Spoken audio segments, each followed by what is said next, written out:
Hello, നമസ്കാരം. നമ്മൾ കാണുന്ന ഓരോ ആത്മഹത്യയെ കുറിച്ചുള്ള വാർത്തകൾ അത് ഒരുപാട് കാലമായിട്ട് നമ്മൾ കേൾക്കുന്നു, ഇപ്പോഴും കേൾക്കുന്നുണ്ട്.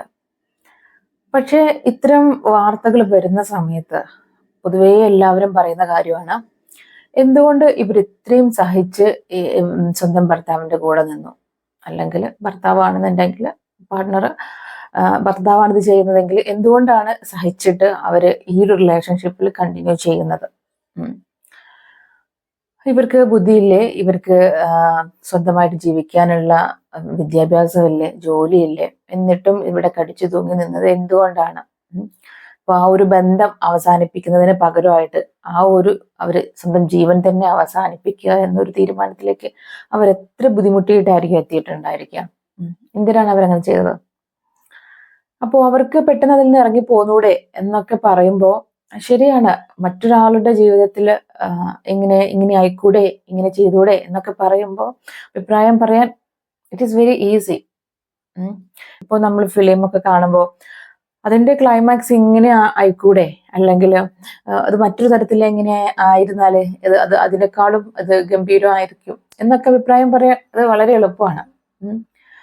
പക്ഷെ സ്വന്തം ജീവിതത്തിൽ സ്വന്തം കാര്യത്തിൽ ഒരു പ്രശ്നം വരുമ്പോൾ ഒരു തീരുമാനം എടുക്കാനും അത് നടപ്പിലാക്കുക എന്നൊക്കെ പറയുന്നത് അത് എത്രമാത്രം ഡിഫിക്കൽട്ട് ആയിട്ടുള്ള ഒരു കാര്യമാണെന്ന് അത് തീരുമാനം എടുത്ത് നടപ്പിലാക്കുന്നവർക്കാണ് അറിയാം. പിന്നെ ഇവിടെ എന്താ സംഭവിക്കുന്നതെന്ന് വെച്ചാൽ, ഇപ്പോൾ ഒരു സിമ്പിളായിട്ട് പറയുകയാണെന്നുണ്ടെങ്കിൽ നമ്മളൊരു പേന, ഈ പേന നമ്മൾ എഴുതി നോക്കുമ്പോൾ അത് എപ്പോഴും എഴുതുന്നുണ്ടെങ്കിൽ നമ്മളത് കീപ്പ് ചെയ്യുന്നു. നേരെ മറിച്ച് ഇത് ഇടയ്ക്കൊക്കെയാണ് എഴുതുന്നത്, ഇടയ്ക്ക് എഴുതാൻ എടുക്കുമ്പോൾ ഇത് എഴുതുന്നില്ല, ഇത് തെളിയുന്നില്ല, എന്നാൽ ചിലപ്പോൾ ഇത് തെളിയുന്നുണ്ട്. അപ്പോൾ നമ്മൾ എന്ത് ചെയ്യും? ഇത് ഹോൾഡ് ചെയ്ത് വെക്കുന്നുണ്ടായിരിക്കും അല്ലെ? ഇനി ഈ പേന എഴുതി നോക്കുമ്പോൾ 2-3 പ്രാവശ്യമായിട്ട് എഴുതിയിട്ടും തെളിയുന്നില്ല എങ്കിൽ നമ്മൾ ആ പേന ഒഴിവാക്കുന്നു. അപ്പോൾ ഈ തെളിയാതിരിക്കുമ്പോൾ ഒഴിവാക്കുക എന്ന ആ ഒരു പരിപാടി ഉണ്ടല്ലോ, അത് വളരെ ഈസിയാണ്. പക്ഷെ ഇടയ്ക്ക് തെളിയുന്നുണ്ട്, എന്നാൽ ഇടയ്ക്ക് തെളിയുന്നില്ല. ഇങ്ങനെ അവസ്ഥയിൽ നമ്മളിത് ഹോൾഡ് ചെയ്ത് വെക്കും, പിന്നെ എപ്പോഴെങ്കിലും ഒക്കെ തെളിയുന്നുണ്ടായിരിക്കുമല്ലോ എന്ന് കരുതിയിട്ട്.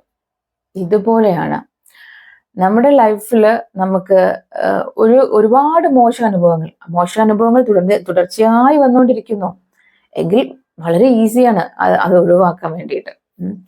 പക്ഷെ ഈ ഒരു മോശം അനുഭവം കഴിഞ്ഞിട്ട് ഒരു നല്ല അനുഭവം വരുന്നുണ്ട്, അത് കഴിഞ്ഞിട്ട് വീണ്ടും ഒരു മോശം അനുഭവം വരുന്നു, അത് കഴിഞ്ഞ് അതിനേക്കാൾ മോശമായിട്ടുള്ള വേറൊരു അനുഭവം വരുന്നു. ഇതിങ്ങനെ ഒരു ലൂപ്പാണ്. ഈ ലൂപ്പിൽ പെട്ട് കഴിഞ്ഞാൽ അതിൻ്റെ പുറത്തേക്ക് ഇറങ്ങുക എന്ന് പറഞ്ഞത് വളരെ ബുദ്ധിമുട്ടുള്ള ഒരു കാര്യമാണ്. അത് നമ്മൾ മനസ്സിലാക്കണം. അതൊരു റിയാലിറ്റിയാണ്. അത് എക്സ്പീരിയൻസ് ചെയ്യുമ്പോഴാണ് അവർക്കത് മനസ്സിലാവുക. ഓൾവേസ് അവർക്കൊരു ഗുഡ് മെമ്മറി ഉണ്ട്, ഇത് എപ്പോഴെങ്കിലും ശരിയാകുമെന്ന് ആ മെമ്മറി ഇവരെ ഓർമ്മപ്പെടുത്തിക്കൊണ്ടേയിരിക്കുന്നു.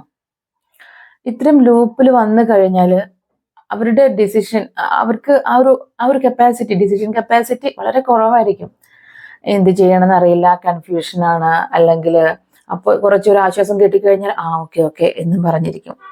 നെക്സ്റ്റ് വീണ്ടും ഒരു വലിയൊരു ദുരന്തത്തിലേക്കാണ് ഞാൻ പോകുന്നത് എന്നുള്ള ഒരു തിരിച്ചറിവ് അവർക്കപ്പോൾ വരണമെന്നില്ല. ഇതൊരവസ്ഥയാണ്. അപ്പോൾ നിങ്ങൾക്ക് ഇത്തരത്തിൽ എന്തെങ്കിലും തരത്തിലുള്ള പ്രശ്നങ്ങൾ വരുമ്പോൾ നിങ്ങൾ സപ്പോർട്ട് എടുത്ത് നിങ്ങൾ പതിയെ ഒരു തീരുമാനം എടുക്കാനുള്ള ഒരു കപ്പാസിറ്റിയാണ് ആദ്യം ഉണ്ടാക്കി വരേണ്ടത്. Okay, by.